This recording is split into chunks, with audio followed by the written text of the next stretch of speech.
तो नमस्कार प्यारे साथियों, कैसे हैं आप सभी? आशा करता हूँ आप सभी बहुत अच्छे होंगे, स्वस्थ होंगे और आप अपनी बोर्ड परीक्षा की तैयारी भी काफ़ी अच्छी तरीके से कर रहे होंगे।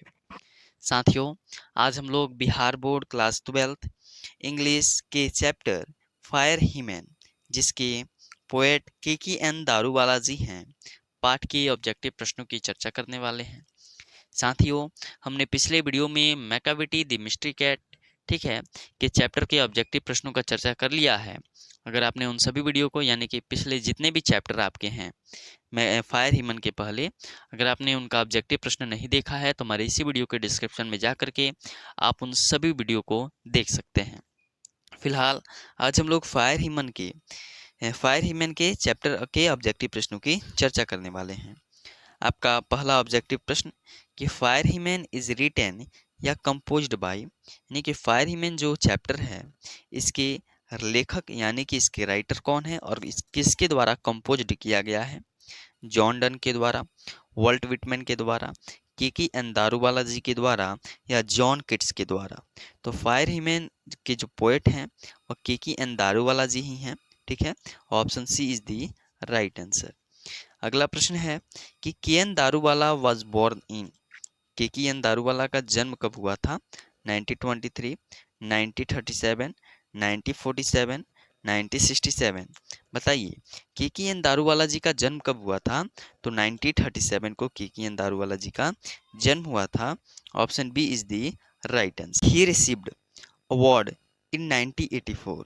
बोला जा रहा है कि किसको 1984 में कौन सा, मतलब एक तरफ से बोला जाए कि फायर हीमैन के जो लेखक हैं, राइटर हैं के.की.एन. दारूवाला, उनको किस सम्मान से 1984 में सम्मानित किया गया? नोबेल प्राइज से, पद्म भूषण से, साहित्य अकादमी से या पुलिट्जर प्राइज से? तो इनको 1984 में किनको? तो के.की.एन. दारूवाला जी को 1984 में साहित्य अकादमी पुरस्कार से क्या किया गया? सम्मानित किया गया। Option C is the right answer. अगला प्रश्न है कि K K N. Daruwalla was a dash in religion, Zoroastrian, Sikh, Christian, Muslim? K K N. Daruwalla ji जो है वो किस रिलीजियस से थे? तो जोरोस्ट्रियन रिलीजियस से थे और यह प्रश्न काफ़ी बार पूछा गया है। Option A is the right answer. अगला प्रश्न है the grey ash swallows all half cooked limbs, full cooked limbs, raw cooked limbs या नन ऑफ दीज? ठीक है, तो इसका सही उत्तर हो जाएगा कुकड लिम्स। Option A is the right answer. अगला प्रश्न है कि K N. Daruwalla was awarded in 2014, यानी कि के.की.एन. दारूवाला को 2014 में किस सम्मान से सम्मानित किया गया है? नोबेल प्राइज से, पद्मश्री से, साहित्य अकादमी से या पुलिट्जर प्राइज से? तो के.की.एन. दारूवाला जी को 2014 में पद्मश्री सम्मान से सम्मानित किया गया है। Option B is the right answer, Padmashri सम्मान 2014। अगला प्रश्न है कि dash are frightened by wandering host light, passengers, passer by, travellers, tourist? कोई भी व्यक्ति जब शमशान घाट से गुजरता है ना, तो थोड़ा उनका भूत का भय लगता है, तो पासर्स बाई जो भी गुजरता है। Option B is the right answer. अगला प्रश्न है कि the poet swear to save fire from the sin of forgetfulness, forgiveness, boldness? फिर ऑप्शन डी में भी बोल्डनेस ही है, तो आप इसको नन ऑफ दीज माने, ठीक है। The poet swore, the poet swore to save from the sin of, तो इसका फॉरगेटफुलनेस हो जाएगा। Option A is the right answer. अगला प्रश्न है कि the poet consigned his first born child to the dash, fire, well, river, flame? तो flame is the right answer. Option D. Next question है कि the nearest tower of silence was a dash away, 1000 miles, 100 meals, 20 meals, 60 meals? The nearest tower of silence, tower of silence जो होता है वह जो Zoroastrian धर्म के जो लोग होते हैं ना, उनमें जब किसी भी व्यक्ति को मृत्यु हो जाती है तो टावर ऑफ साइलेंस के पास, यानी कि उसके ऊपर जो कि टंकी टाइप का होता है उसके ऊपर ले जाकर रख देते हैं, और कोई भी जो जीव होता है जैसे पक्षी जो होते हैं उनको आकर के क्या कर जाते हैं? खा जाते हैं। तो the nearest tower of silence was, मतलब टावर ऑफ साइलेंस जो नजदीक में था वह कितनी दूर था? 1000 मील्स, 100 मील्स, 20 मील्स या 60 मील्स? तो वह 1000 मील्स की दूरी पर था। Option A is the right answer. अगला प्रश्न है कि dash was 1000 meals away from his house. क्या जो था वो 1000 मील की दूरी पर था लेखक के घर से? Tower of silence, river, sea, house? तो टावर ऑफ साइलेंस ही क्या था, 1000 मील की दूरी पर था। Option A is the right answer. अगला प्रश्न है कि in this poem he describes a burning dash house, flat, ghat या फॉरेस्ट? बताइए। तो क्या क्वेश्चन है, in this poem he described a, तो यानी कि इस कविता में जो लेखक हैं वह किसके बारे में डिस्क्राइब करते हैं? तो घाट के, बॉर्निंग घाट के बारे में, यानी शमशान घाट के बारे में क्या करते हैं, बताते हैं। Option C is the right answer. अगला प्रश्न है कि one day the poet was wandering with his dash father, grandfather, uncle, friend. एक दिन जो है वह पोएट जो हैं वह किसके साथ वहां पर घूमने के लिए जाते हैं?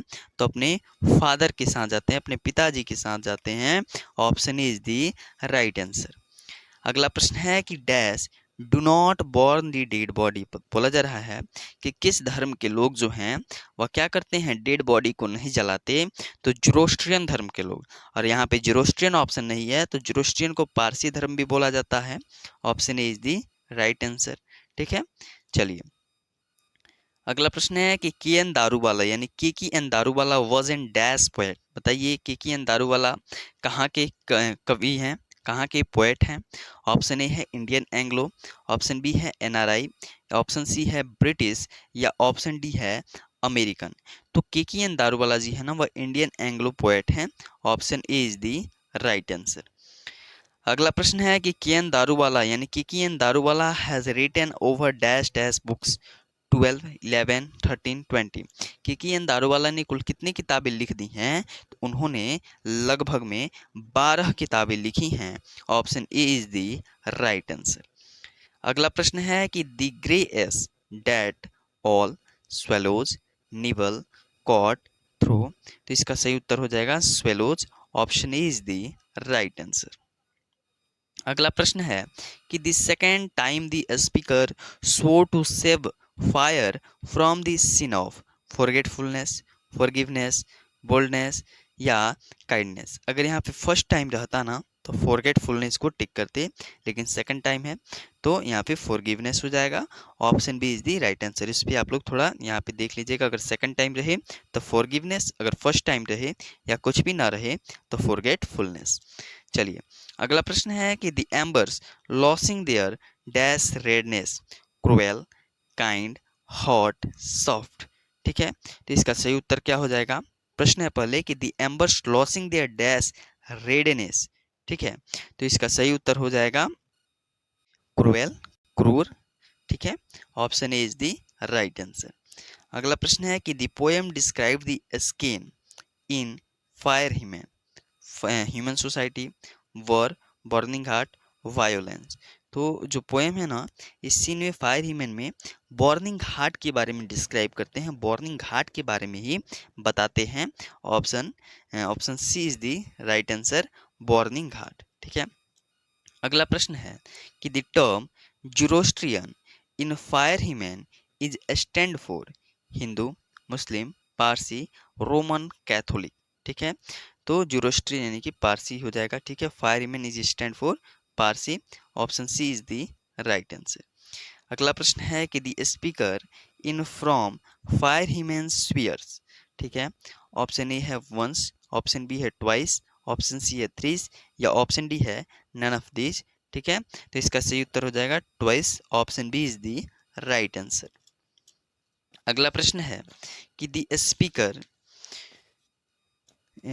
अगला प्रश्न है कि दारूवाला किन Daruwalla poetry is a totally dash recording to subjective response? Option A है सिम्बोलिस्टिक, ऑप्शन बी है आइडियलिस्टिक, ऑप्शन सी है इम्प्रेसियोनिस्टिक या ऑप्शन डी है नॉट? तो option C is the right answer, impressionistic. ठीक है, option C.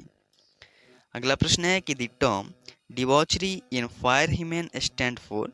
Option A moral behaviour, option B disgusting behaviour, option C immortal behaviour या option D none of these. तो immortal behaviour is the right answer, option C.